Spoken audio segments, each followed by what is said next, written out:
It's Not Junk TV. My name's Jarvis, and today is kind of an exciting day for me. We're getting ready to start filming the resurrection of the little 6x6 buggy that I've been posting pictures of the disassembly out on Facebook. Hey, if you're not following me on Facebook, please go over and hit a follow. It's free, don't cost nothing. I always say that in these videos that it's free, but it is. It doesn't cost. I'm not asking you to join nothing, do anything. Just hit that little button. Whether you're on Facebook or YouTube, there's about the two platforms that I tend to put these videos out on. Those are the ones I like the best, so please join me there if you would. But anyway, back to the buggy. I've been posting videos. I've went ahead and disassembled this little 6x6 buggy.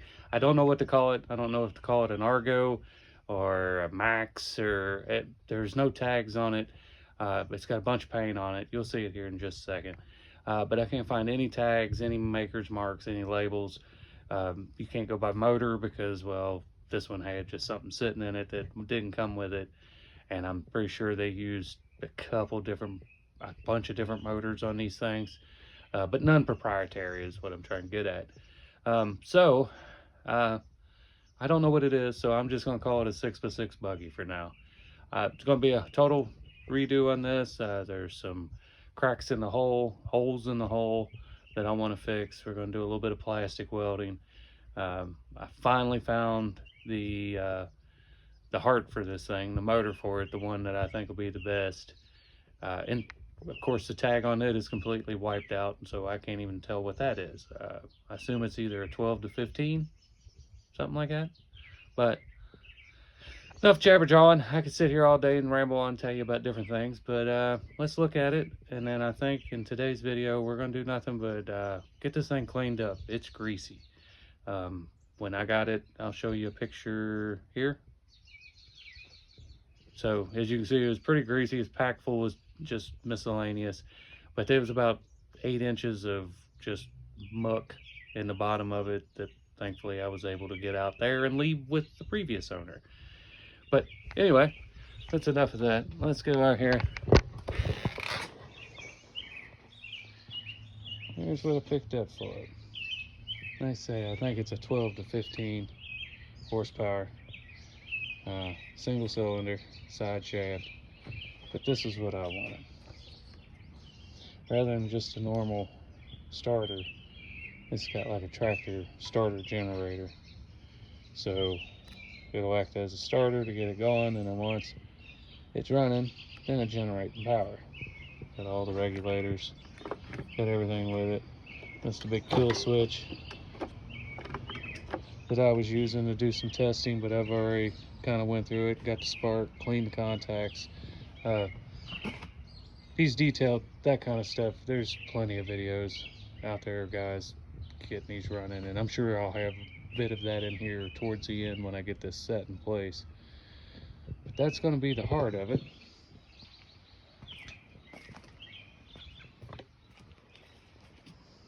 Here's the hole, if I can get you a good shot of it. You can see where it's starting to dry out some of the stuff that was in it. All the grease and all in it did make it easy to come apart, so that was pretty handy, I guess. But there's some holes. There's one here, something here that's been fixed, and then they used fiberglass on it, but this is plastic. So this is plastic, so fiberglass I don't think's the way to go. This was a cutout where your exhaust went out so it didn't burn. It's got a drain hole like a normal boat. So that's the bottom half of the hole. The outside ain't too bad. Like I said, it's been painted 1,000 colors.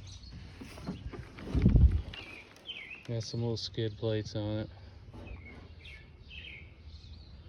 But yeah, I'm pretty sure you can see there's stuff's peeling off. It almost looks like that was factory, like they beefed up the edges because they knew that it was going to take abuse, and then they put these aluminum skids on it. I know, but then I probably have to come off there too, so I can fix whatever globby stuff that is. And then the top half, I thought it had a cute little face on it. The top half just get clean. There's one, couple little spots. I've got a whole new idea for how I'm going to do some things, but I've got a crack here, missing pieces. It's all fairly flimsy. Somebody's got a hold of it and cut it here for some reason. I don't think I'm going to beef all this up. I think I'm going to add some support to the inside of it and beef it up. This is the one floor plan that I had. And this is the drivetrain. This is what sits in the bottom. So I built this goofy motor mount on here, which I don't think it's ever had anything mounted to it. I think somebody always had a big plan. But yeah, just a bunch of chain driven, bunch of bearings. I had a break here in the frame, this inner structure. None of this is built out of real heavy stuff. This outer frame is, it's good 1/8 inch steel. But this in here is, I don't know, 14 gauge, 16 gauge, something like that, 18 gauge. It's thin. So this pan, this is where the transmission sits. And then your motor, which like I say, they got this some bitch sitting up in the air like that. I'm gonna drop it back down. Battery box right up under your rump, because that's where it needs to be. These weird little clips like you put a bumper on, a piece of plastic on with. That's what holds your bearings in and your hub assemblies. Again, this goes back to what I've said before. Just because you think it was made a long time ago and it's better. There's the tires. A couple of them won't hold, but anyway, see how ADD. But just because you think it's old, don't think it makes it better, because that's not always the case. People didn't demand much, or there wasn't much recourse. There's some wheels. There's one that's kind of got some cracks in it. There's two that wouldn't hold air, and I'm putting tubes in them. I'm not replacing them expensive tires. I'll put tubes in them. And under there is the transmission and the hub spindles. So yeah, that's a whole lot of parts. But like I say, in this one, I think what we're going to do is just get started with doing some pressure washing. I think that's the best place to start. Get it all clean, see how much of that paint and gook and crap we can get off of it, and go from there. All right, got the little nozzle here on this thing, and this hose that we're gonna start spraying this down with some soap. We'll get everything all soaped up, get down as much as the gook as we can before we start the pressure washing.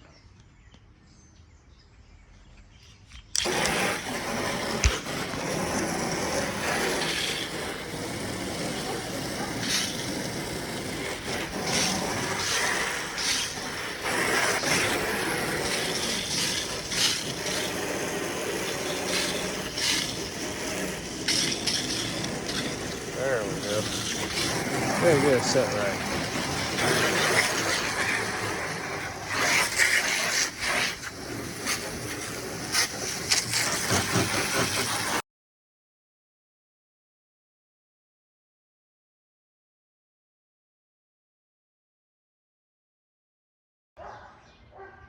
All right, got some more of the loose muck out. Now we'll take this pressure washer here, this cutter end on it. We'll see what it can do.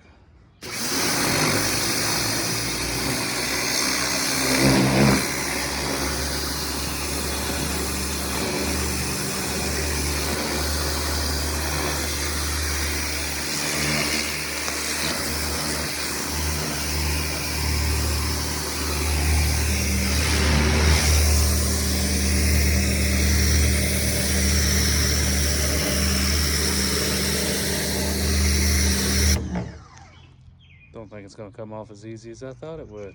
This may take some time.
All right, all the cleaning, scraping, grinding, pounding. And this is what I have found under that. They had a glob of gook in here like you wouldn't believe. Same thing here. I don't know, liquid nail or something. And then, excuse me, fiberglass over top of that to try to fix it. It's a lot more elaborate than I thought. This one, not too bad. This one back here, crack there, crack there, and that dude there. It's like the one of the chains inside was rubbing for some reason. Got it hot, and now it's all. So I'm gonna have to try to flatten that back out before I can try to fix it, or I'm gonna end up cutting it out. I think that's what's gonna happen to most of it, is I'm gonna get it cut out, and we're gonna weld in some new pieces. There's a split down the side too, so there's plenty to do. But that's gonna be another video. Get you flipped around here. That's gonna be it for this one. So we got them all cleaned up, got the machine all broke down. The next one is going to be patching these holes. So I appreciate you guys sticking around this long. My name is Jarvis. This is It's Not Junk TV. Be sure to come back for the next one. This little buggy's going to get interesting.